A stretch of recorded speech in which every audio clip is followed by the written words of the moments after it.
Liquids are incompressible, gases are not incompressible. When you decrease the volume of a gas by 50%, that's no problem. It's impossible to do that for a liquid. In liquids, the atoms and the molecules effectively touch each other, whereas in gases, they are very far apart. So that's why you can compress the gases. If you take air at 1 atmosphere, the density is 1,000 times less than the density of water. What it tells you is that the molecules are much further apart.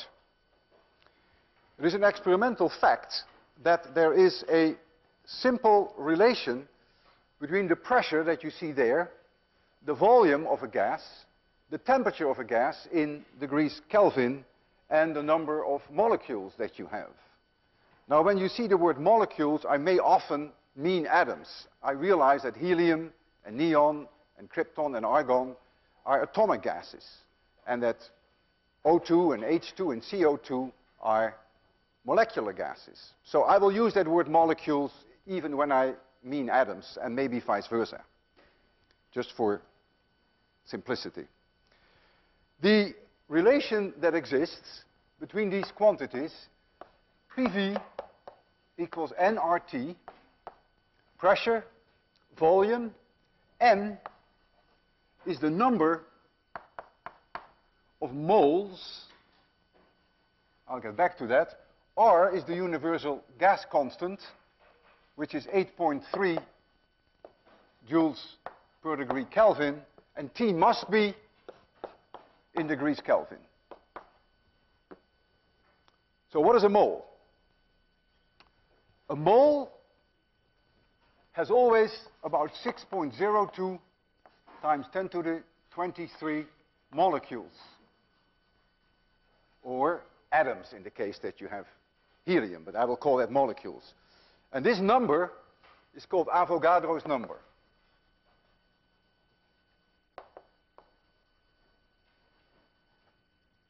That's the definition of a mole. If you take a mole of helium or a mole of oxygen or CO2 or N2, it doesn't matter.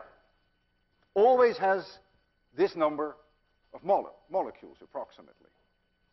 Now each of these substances have very different masses. If I take, for instance, carbon, then 1 mole of carbon would weigh very close to 12 grams. If I take helium, 1 mole of helium would weigh very close to 4 grams. And if I took oxygen 2, O2, then 1 mole would be very close to 32 grams. So the masses are very different in a mole, but not the number of molecules or the number of atoms. When I take a neutral atom, then we have a nucleus, and the nucleus contains protons and neutrons. It has Z protons, and it has N neutrons. The protons are positively charged, and it has Z electrons if it is a neutral atom. There's almost no weight in the electrons. You can almost ignore that. Everything is in the protons and in the neutrons. N plus Z is called A, and that's called the atomic mass number. Let's look at carbon in a little bit more detail. If we have carbon, and I call it carbon 12 for now, you'll see shortly why, then carbon has always 6 protons in the nucleus, otherwise it isn't carbon.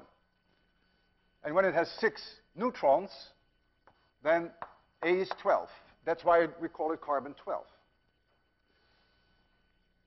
So the atomic mass number of carbon is 12, but if you had, for instance, carbon 14, which happens to be radioactive, again 6 protons, otherwise it wouldn't be carbon, you would have 8 neutrons now, and now you would have atomic mass number would be 14. A mole is this number in grams. And so you see carbon is the atomic mass number in grams. You see 12 there. If you go to helium, has 2 protons and 2 neutrons, so A is 4. That's where you see your 4 grams. If you take oxygen, has 8 protons and 8 neutrons, so A is 16, but you have O2 in gas form. So now your atomic mass number has to be doubled, is 32. And so a mole of O2 is therefore 32 grams. It's like Avogadro's number is defined through carbon-12. If you take 12 grams of carbon-12 and you count the number of atoms that you have, then you find exactly Avogadro's number. That's the definition of that number, and that's very close to what we have there, 6.02 times 10 to the 23rd.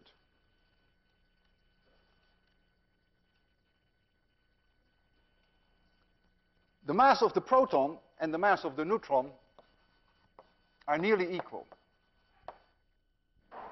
I wrote down m2 for the mass of the neutron. Of course, that should have been m of n. So the mass of a molecule, or an atom, whatever the case may be, would be this number A, because that's the sum of the protons and neutrons, times the mass of the neutrons and the proton. And so this is A times approximately, I should put a wiggle here, 1.66 times 10 to the minus 27 kilograms. So that's now an individual mass of either an atom or a molecule. And all that information you have there, and that's, of course, on the web. So let's do a trivial example. I take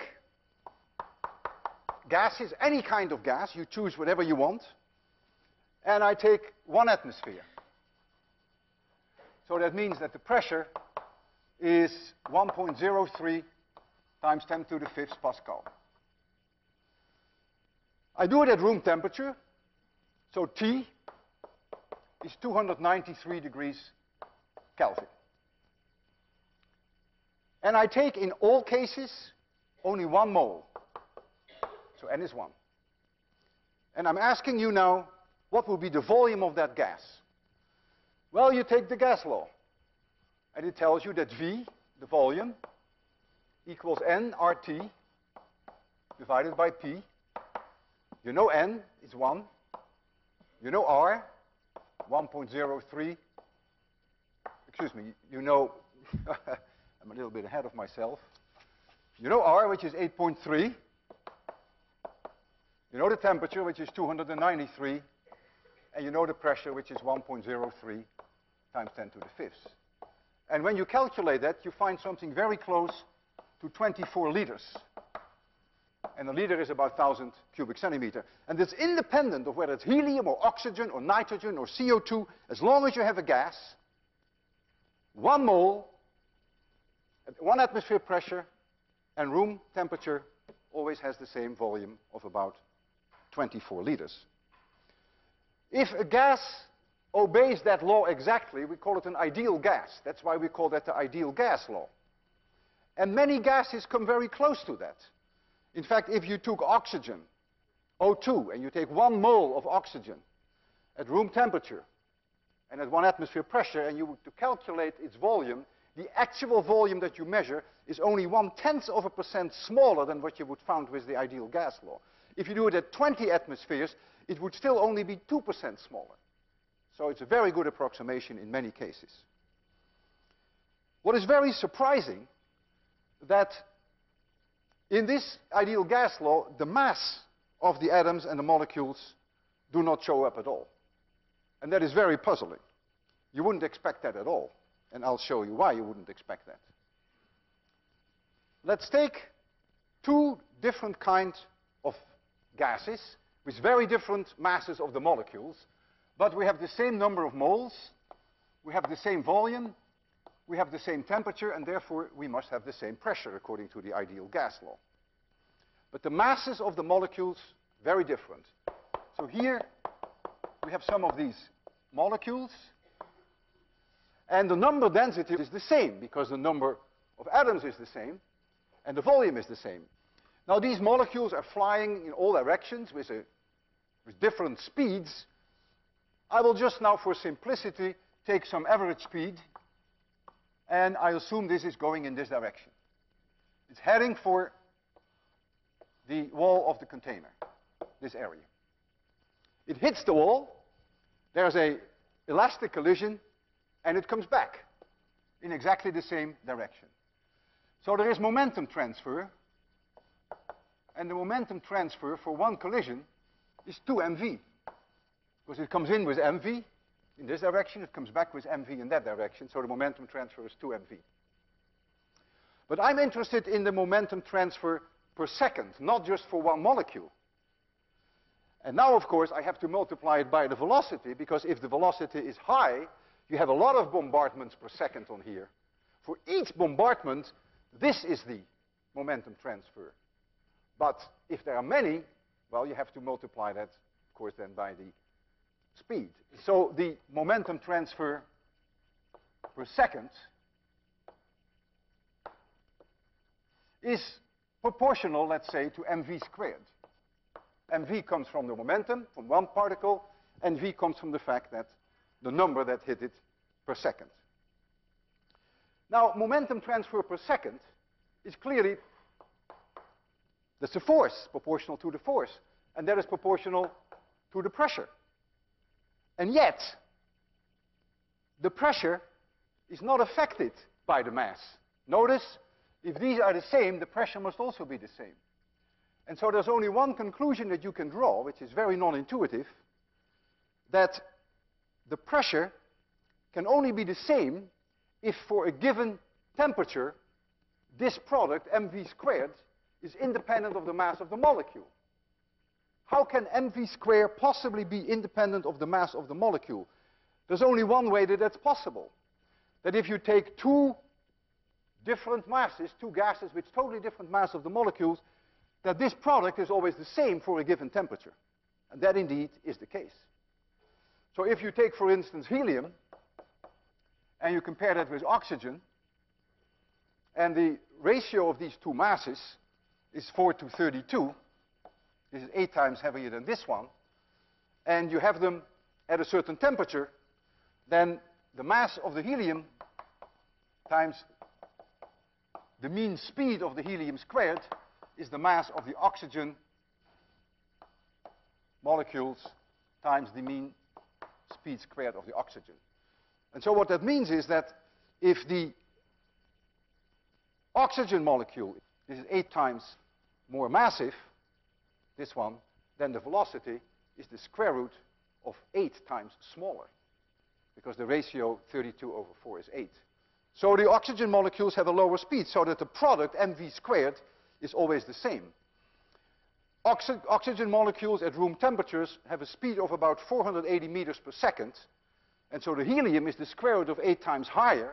If you have a mixture, oxygen and helium, then one gas would have an average speed of 480 meters per second for the molecules, and the other would be 1350 meters per second. That is the only way that the gas law can hold. It is a consequence of the gas law. You very often see the gas law written in a different way, and you see it written as PV equals capital N times K times T. You see that also there. And this N now is the total number of molecules that you have. Don't confuse that with little n, which is the number of moles that you have. So this is the total number of molecules, and K is called Boltzmann's constant. And since Nk must be the same as Nr, if you compare the two gas laws, the one up there and the one here, you can see that the way that K is defined, it is nothing but R divided by N of A. K is R divided by Avogadro's number. Because little n, remember, is the total number of molecules that you have divided by N of A. So if you substitute that, you get this as a result. And so this is 8.3 divided by 6.02 times 10 to the 23rd. And that is about 1.38 times 10 to the minus 23rd joules per Kelvin. And you can use that number if you want to. You can use either this relationship or you can use that one, whichever is convenient. They are identical. So let's now bring the ideal gas law to a test. And the way I'm going to bring it to a test is as follows. I have here a volume, copper, there's air inside, and I'm going to heat that up. I'll make you a drawing on the blackboard. Here's that volume, and there's extremely thin tube which has almost no volume, and at the end is a pressure gauge. So there's a pressure gauge here which gives us the pressure, and the pressure is given in pounds per square inch, much to my regret, but that's the way it is. For your recollection, 1 atmosphere is approximately 15 pounds per square inch. It is also a gauge that measures overpressure. In other words, if you expose it to 1 atmosphere, it will read 0. Just when you go to the gas station and you measure the pressure of your tires, that is also a gauge that measures overpressure, the difference between inside and outside. This has a valve here, and I can connect it with the outside world. And when I do that, then the pressure is very close to 1 atmosphere, regardless of what the temperature is here, because it's connected to the universe, so the pressure in here will then be 1 atmosphere. And that's the situation that we have now. This valve is open, and it is in melting ice. And so melting ice, T1, is 273 degrees Kelvin. P1 is 1 atmosphere, and V1 is some value that I don't know. I close this valve, thereby the number of moles of air in there is fixed. That's not going to change. So we have 1 atmosphere inside now, and whatever n is of no importance, but it's not going to change. Now I'm going to put it in boiling water, and so I know now that T2 will become 373 degrees Kelvin. I want to know now what P2 is, and the volume is hardly going to change at all. It changes because of the expansion coefficient of copper. And I made a small calculation based on this size, and it turns out that the extra volume that you get because of the heat is only 0.5% of the original volume. So we can forget the fact that V2 is just a hair larger than V1. It's close enough to say that these are the same. And of course, we have the same number of moles. So now we can predict with the gas law what the pressure is going to be when we stick it in the boiling water. So we're going to get that P1, V1 equals nR T1, P2, V2 equals nR T2.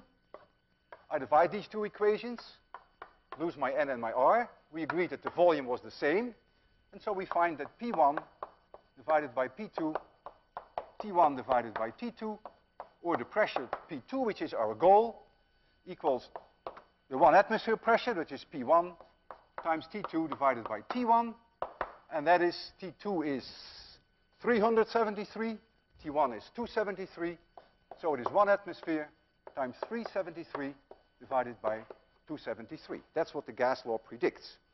And that ratio is 1.366. So P2 is then 1.366 times 1 atmosphere. Now this gauge is an overpressure gauge. So therefore, you're not going to see this number, but you're going to see the difference with 1 atmosphere. So what the gauge will show us is 0.366 times 1 atmosphere. And since it is calibrated in pounds per square inch, it is 0.366 times 15 pounds per square inch, and that is about something like 5.4 pounds per square inch. So that's what I predict, and we'll see how close we get. You're going to see this, if all works well, on, yeah, there it is. I'm going to set the light situation a little better for you. I can even make it a little darker. So you see here this gauge. And see, notice it is 0, even though it is in ice water.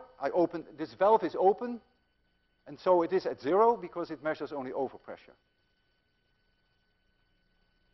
And now we're going to close this valve. Valve is now closed. And we're going to stick it. Here is this object. That is the volume. Looks like a bathroom floater to me in a toilet flush. That's what it is probably. And now it goes into boiling water. And now look at the pressure. That goes 3, 3.5, 4. That's overpressure in pounds per square inch. 4.5. Just give it a little bit more time. It will take a while, of course, because gas is a very good insulator, so it may take a while for that gas in the copper ball to, it's already close to 5. We don't have to wait, of course, for the thing to become all the way 5.5, 5.4. But it will probably go up if we wait. It's now 5. Not much sense in waiting. What I want you to realize, what happens, or I want to ask you actually, what happens if I open the valve now? Yeah? What happens? Yeah. So if I open the valve, then 1 atmosphere. Some of the high pressure stuff gets out, 1 atmosphere settles inside, and so since this one is a overpressure gauge, it will be 0. So right now, it's 5. That's fine with me. That's very close. That's within 8%. Previous class we had 5.3, but we were a little bit more patient. I will open the valve now and watch what happens. Goes back to 0. So some air was let out because the pressure of the air inside is higher, was higher than 1 atmosphere. So we've seen a test, a reasonable test, first application of the ideal gas law.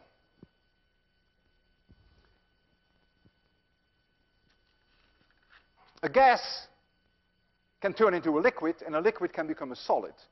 And that depends entirely on the kind of substance, the temperature, and the pressure that we have.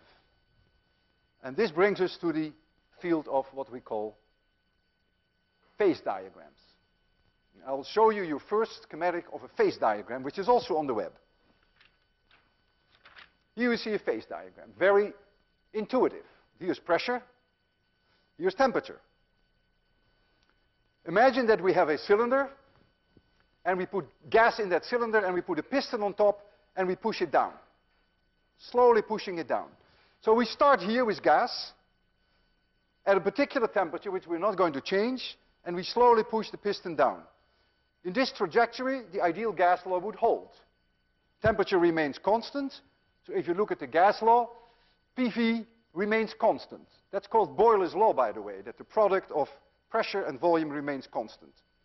So the pressure in the gas goes up, the volume goes down, pressure goes up, volume goes down, pressure goes up, until I hit this point. And now, liquid is going to be formed. So the pressure is now high enough at this temperature to form liquid. If I push further, the pressure will not go up. All the gas will first turn into liquid. All of it, until the last molecule. And not until everything has become liquid can I push even further onto the liquid to increase the pressure on the liquid. It may be a silly thing to do, but I could do that. You're not going to compress it very much, but you can try. And in some cases, if you put a tremendous pressure on it, you may turn the liquid into a solid. And then you reach this domain where you have a solid. What is much less intuitive, that if you did it at a lower temperature, and you squeeze the volume so that the pressure would go up, that you may now reach the point here in this phase diagram, whereby no liquid is formed, no condensation of liquid, but you get immediately the formation of crystals. So you go from the gas phase immediately into the solid phase. If you push further down the piston, the pressure will not go up until all the gas has become solid. And then it will continue to go further. Suppose this were 1 atmosphere here. And I took some ice, or you can take a piece of iron at 1 atmosphere. And it's a very low temperature, it's a solid. And I start heating it up, but I keep the pressure 1 atmosphere. It's a solid, it's still a solid. At this point, it begins to melt. This will be the melting point. And when I keep heating it, temperature will not go up until all the solid has been melted into liquid. Then I can increase the temperature. Then the liquid will get hotter until you reach this line. And when you reach this line, some of the liquid will turn into gas. It will boil at 1 atmosphere. You will see it boil. You cannot increase the temperature. If it is water, it will stay at 100 degrees centigrade. There's nothing you can do until all the liquid has become gas. We call that water vapor. Then, after that, the temperature can be further increased. So this point would be a melting point for ice and water. And this would be the boiling point at 1 atmosphere. So that's the idea behind a phase diagram. And we are going to use them today for some of our experiments. I have here a fire extinguisher. And the fire extinguisher is filled with CO2. That's a given. And I ask myself the question, seriously, this is really a question that I ask myself. It's not something I made up for you. I ask myself the question, is there liquid inside, liquid carbon dioxide, or is there gas inside? And if so, what could the pressure be? So I measured the volume of that tank. It's about 40 centimeters high, and it has a diameter of about 15 centimeters. So it's a cylinder. This is about 40 centimeters, and this is about 15 centimeters. So the volume, easy to calculate, 2.3 times 10 to the minus 3 cubic meters. It's clear that it is at room temperature. That's non-negotiable, so that's about 293 degrees Kelvin, the same temperature that we are at. So now I want to know how many moles I have, the little n. And what I read on the label, that this tank, when it is full, weighs 31 pounds, but when it's empty, no CO2 inside, it weighs 21 pounds. So I have the mass of the gas, of the CO2 gas, whatever it is, maybe it's liquid, is 10 pounds. That's a given. And that is 4,500 grams. A pound is 450 grams. So I know what n is. Because the atomic mass number of CO2 is 12 plus 32 is 44.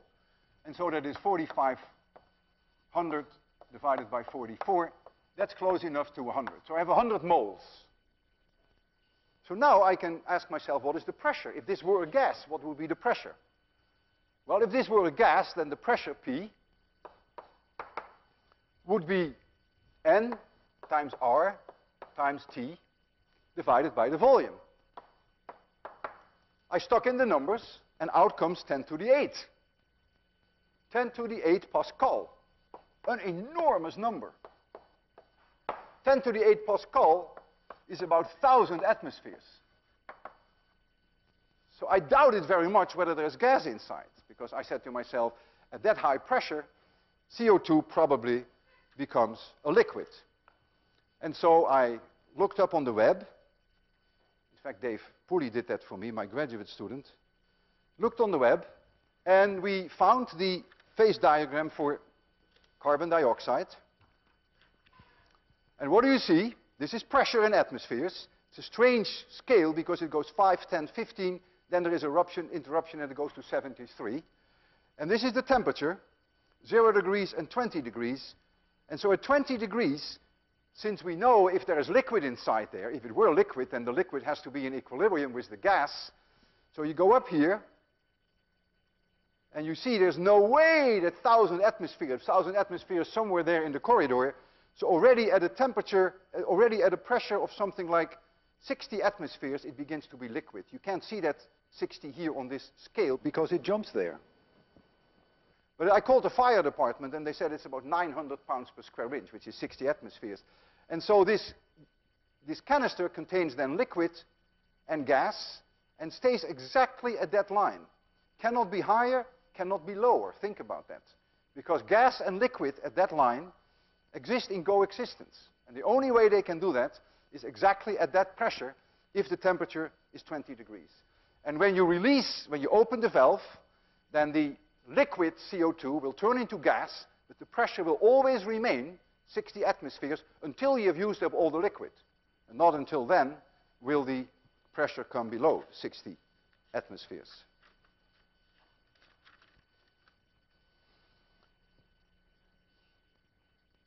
We dealt earlier with the hydrostatic equilibrium. Hydrostatic equilibrium of fluids in general, but we used it only for liquids to calculate the hydrostatic pressure. And the equation for hydrostatic equilibrium, you will see that undoubtedly on the final, equals minus rho times G. And this is very easy to use for a liquid because a liquid is incompressible. So rho is not a function of pressure. So you can integrate this out very easily, as we did. You get a linear relation between P and Y.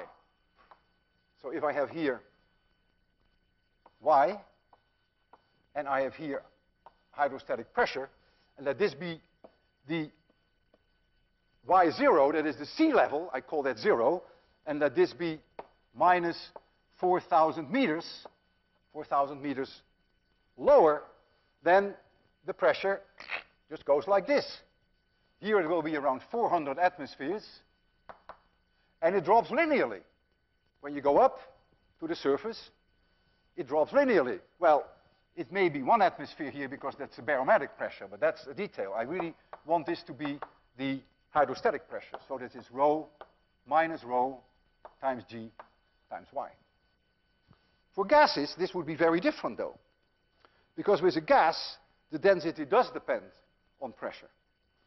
And now I will derive for you how the pressure changes with altitude in our atmosphere. It's going to be very different from this. And I will do that under the following assumption, which is not an ideal assumption, but it's not very bad. Namely that the temperature in our atmosphere is roughly constant everywhere. And we'll take 0 degrees centigrade. Here it's a little warmer. When you go up, it's a little colder. We call that an isothermal atmosphere.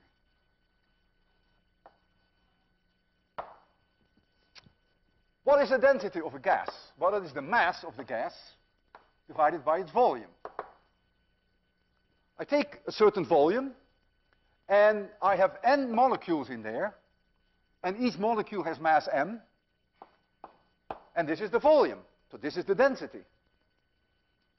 But now I go to my gas law there, and I say, aha, capital N, which is the number of molecules divided by the volume, is also P divided by KT.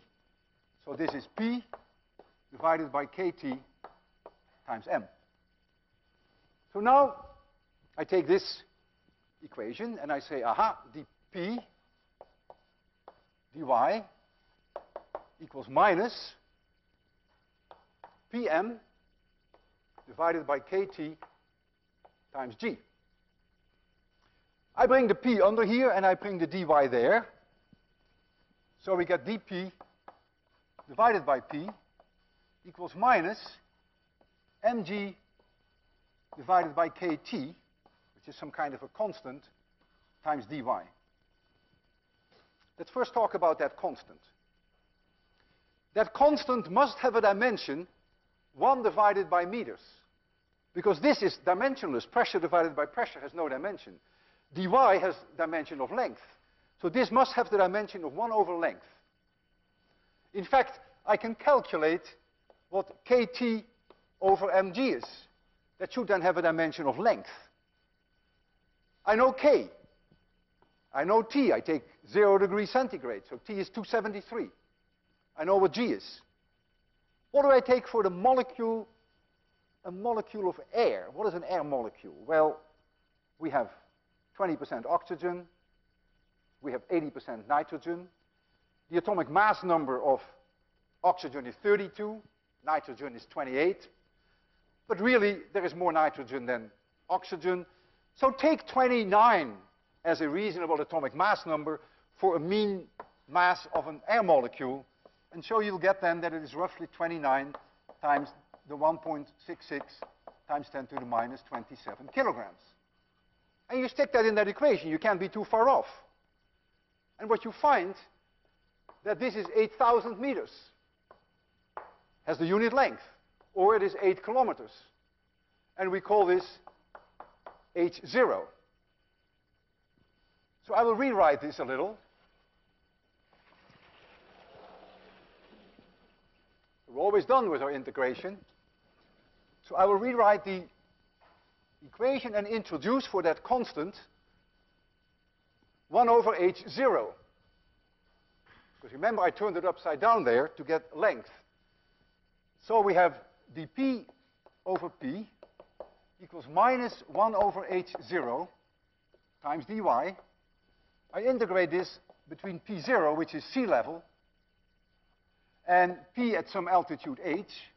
And so dy between 0, sea level, and altitude h. And that's an easy integral.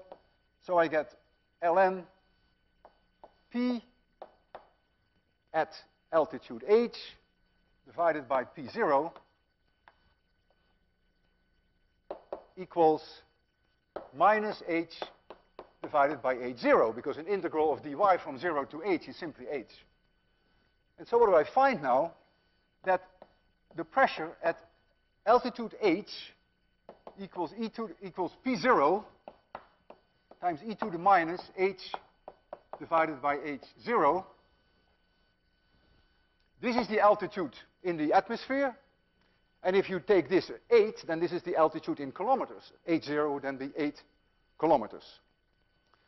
And so if you use this equation, you can calculate what the pressure is at the various altitudes in our atmosphere, and that's not a bad approximation. Everest is 8.9 kilometers high. If you use this equation, you will find that the atmospheric pressure is there only 1/3 of what we have here. Not enough oxygen to live. I did quite a bit of observing at an optical observatory in Chile, which was at an altitude of 2,400 meters. At 2,400 meters, the pressure is 3/4 of an atmosphere, according to this equation. And water doesn't boil there at 100 degrees centigrade. Here at sea level it does. But at 3/4 of an atmosphere it boils at 92 degrees centigrade. So you can never time to get a soft-boiled egg. You can never time that properly because you're used to the 100 degrees centigrade. In fact, in the kitchen there were tables which indicated how long you would have to boil potatoes to get them what you want to at 90 degrees centigrade. That's all you can get. You can't go any higher. On Mount Everest, water will boil at 72 degrees centigrade. So there's no way you can get yourself there some real hot food. So you need a pressure cooker there, of course. If you go to 30 kilometers altitude and you ask this equation what the pressure is, it's 1/45 of an atmosphere. It's only 17 millimeters mercury.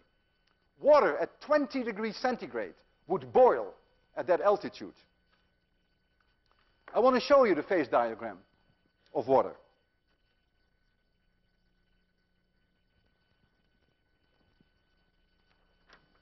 This is the phase diagram of water. And what I want to do is I want to take some water and bring it to an altitude of about 30 kilometers. At 30 kilometers, the water at 20 degrees centigrade should start to boil. And how do I know that? This is the phase diagram for water. 0 degrees centigrade, 100 degrees centigrade. This is pressure in millimeters mercury. And the scales are not very clear. This is all we have. This is again what Dave Pooley got from the web for me. Now, if you take 20 degrees somewhere here, and you have water at 1 atmosphere and 20 degrees, which is what we have in this room, and I'm going to lower the pressure on it, so I'm going to put it in a bell jar there, and I'm going to take all the air out so that the pressure goes down and down and down, but the temperature is not changing. You go down in the liquid phase, stays liquid, stays liquid, stays liquid, stays liquid until you reach this point, and then you have coexistence between the gas and the liquid. We call that vapor in the case of water, and that means it will start to boil. And that happens, and I looked that up, at a pressure of about 17 millimeters mercury, which is equivalent to 30 kilometers altitude. And so we have here some water, room temperature. Put it here. Put it in a bell jar. This is a 19th century vintage of a bell jar. It's very slow. It will take at least 5 minutes before we reach that low pressure. But you will see here the wine glass. There it is. And we will keep an eye on it, on and off. And when it starts to boil, I can even read the pressure here, but that's not so important. I want you to appreciate the fact that if you keep pumping long enough, that you will hit the line where gas and liquid are in coexistence with each other, and that is our definition of boiling. So let me start the pumping. And in the meantime, we will do something else, because it will take quite some time before that vintage pump reaches a decent low pressure, which is what we want. We have to go down to about 15, 20 millimeters mercury. In the meantime, we'll work on something that is quite similar. I have a paint can. You see the paint can there. You've seen that paint can before. You remember it. We evacuated it, and it imploded. And we understood why it imploded. We filled it with 1 atmosphere air. This was 25 centimeters. And this was 15 centimeters. And we took the air out. And then you get an overpressure of 1 atmosphere, which is 1 kilogram per square centimeter. And this front cover alone is about 375 square centimeters. And so the force is huge, and it imploded. You've seen it happen in front of your eyes when I pumped it out. Today I'm going to do something more subtle, but with the same effect. I'm going to put in here a little bit of water. Here's a little bit of water. There it goes. And I'm going to bring this water to a boil. At this moment, there is 1 atmosphere air in that can. But as the water starts to boil, the vapor pressure of the water at 100 degrees centigrade becomes 1 atmosphere. And so the can fills exclusively with water vapor and drives out all the air. So the air is gone. The moment that we see steam coming out, the air is gone. Then I will tighten it. I will close it. And I'll put the can here and let it cool. What would be the water vapor pressure at 20 degrees centigrade? I just told you that shortly. That is about 17 millimeters mercury. That is 1/45 of an atmosphere. In other words, if this can kept its volume and didn't implode, by the time it reaches 20 degrees centigrade, the pressure in here would be only a few percent of 1 atmospheric pressure. So it's like having a vacuum in there. And so clearly the can will implode. So we'll try to get the water out, to get it to boil.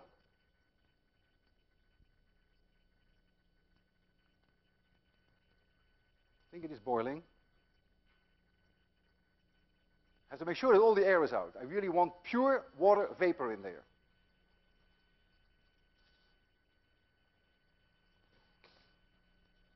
Yeah, looks good. Looks fine.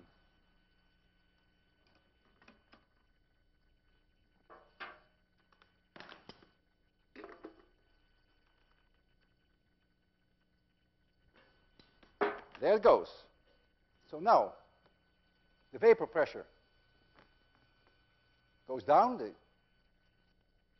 gas, if you want to call it a gas, which is what it is, condenses into liquid, because at lower temperature, it will start to condense.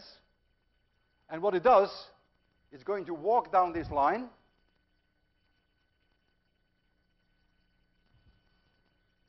Ah, the water is boiling. You see that? Water is boiling. 20 degrees centigrade. Water is boiling. Okay, so we've seen that. Let's go back to the... So we go back to water. We started with boiling water here at 1 atmosphere, 100 degrees centigrade. As the temperature goes down, it must stay on this line because water and liquid and the vapor are in thermal equilibrium with each other. And as it comes down this line, you see the pressure goes down and down and down. And by the time that it is 20 degrees centigrade, we would be back at that 17 millimeters mercury. Now, if this can is leaking, which I think it is, because it should already have collapsed. If the can is leaking, of course, then that would be a different story. Then it will not do what we want it to do. So I may have to try this again.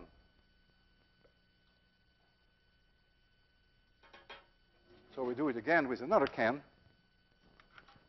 See, that already should have imploded.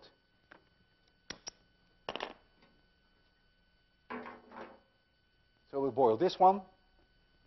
Be a little patient and we will try it again. Yeah.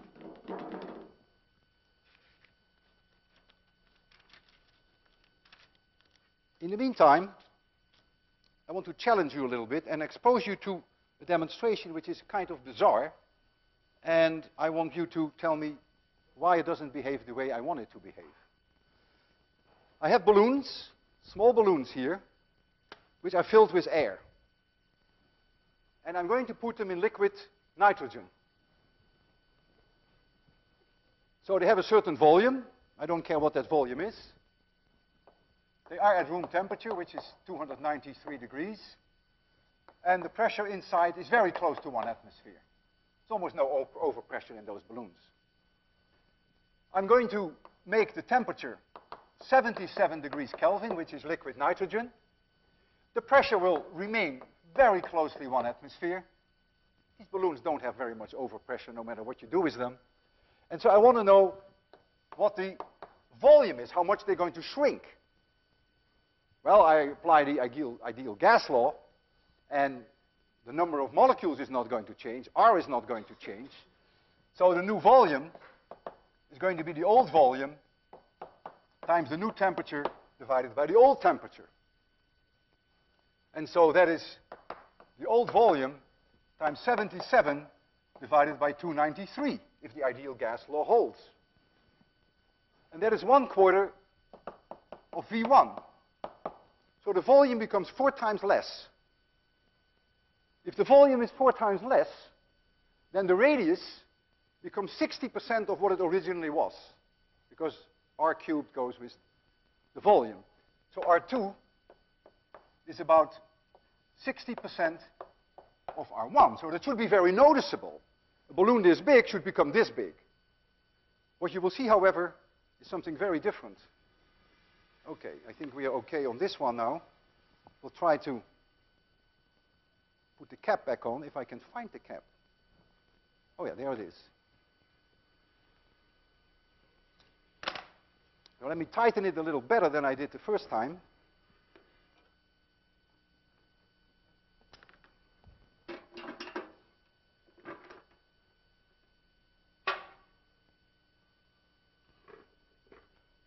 And let's see now if it cools, whether it does better. Clearly the other one was never properly sealed. So here we have the balloons. And I'm going to dip them in liquid nitrogen.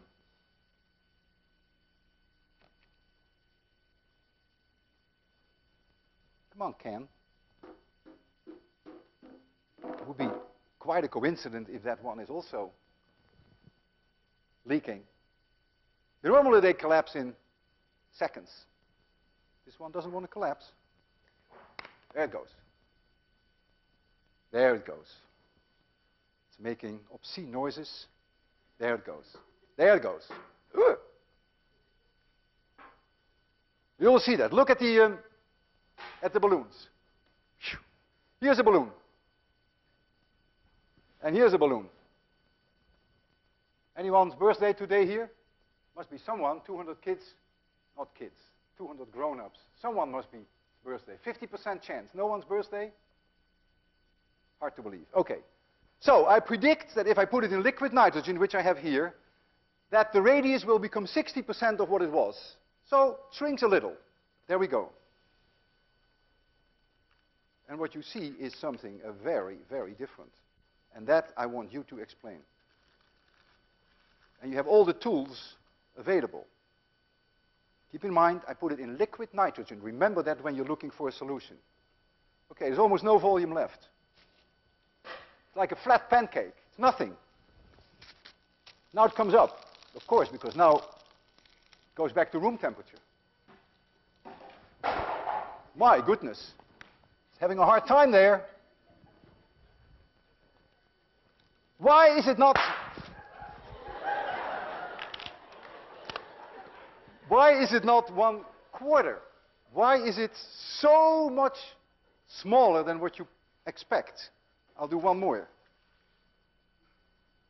If you come here, well, you come here, you'll see that it is nothing. The volume is effectively zero. You see that? Don't be worried. And now it comes up. Last question for you to think about this weekend. I have here a can with tennis balls. And when you open this can, as everyone knows who plays tennis, you hear psht. When you go to Europe and you buy coffee, and you open a coffee can, you hear psht. People like that. They think that's good. A little bit of vacuum in there, something like that. Makes the coffee stay longer, better, fresher. Baloney, but that doesn't matter. In any case, these tennis balls in the same tradition, you open it up and you hear psht. Now comes a question for you. Is the pressure inside the can higher than 1 atmosphere? Or is it lower? It cannot be the same, because then you wouldn't hear psht.